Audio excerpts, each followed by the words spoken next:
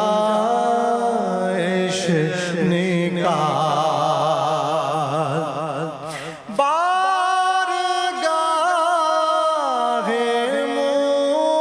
مصطفیٰ میں دل سے یہ آئی صدا،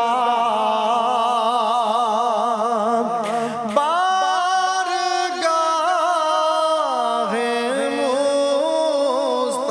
مصطفیٰ میں دل سے یہ آئی صدا،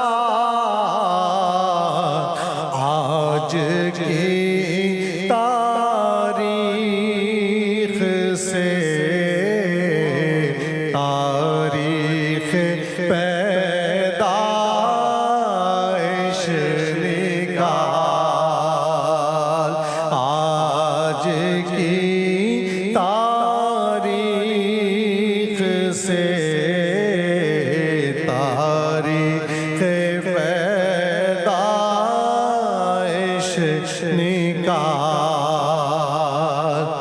پیش کر دینا قمر سرمایہ نعت نبی، پیش کر دینا قمر سرمایہ نعت نبی، حشر میں جب حکم ہو لا نام پرسش نکال، اے مدینے کی زمین میری بھی گنجائش نکال۔ سبحان اللہ سبحان اللہ۔ بہت میں یہ سوال کرنا چاہوں گا کہ علم دینا، کسی کو علم سکھانا، اس کا کتنا رتبہ ہے اسلام میں، اس کے بارے میں بتائیے مجھے پلیز۔ حدیث شریف کے الفاظ ہیں العلم نور، علم نور ہے، بے شک، اور آدم میں جو فوقیت ہے مسجود ملائک ہوئے تو وہ فوقیت علم ہی کے باعث تھی۔ صحیح، اللہ تعالیٰ نے انہیں سکھایا اور پھر فرشتوں کو حکم دیا کہ انہیں سجدہ کرو، اس بات پر ہی اللہ تعالیٰ نے فوقیت عطا فرمائی۔ اور بالکل، جنت کے بھی درجے ہیں، اور جو سب سے بڑا درجہ ہے وہ انبیاء کا ہے، بے شک۔ اور انبیاء کے بعد جو مقام ہے وہ علماء دین باعمل کا ہے۔ بعمل جو ہیں، اس کے بعد جو مقام ہے، یعنی آپ علماء کا دیکھیے، اگر خدا نہ خواستہ وہ بے عمل بھی ہیں تو بھی جنت کے مقام جو ہیں، درجے ہیں۔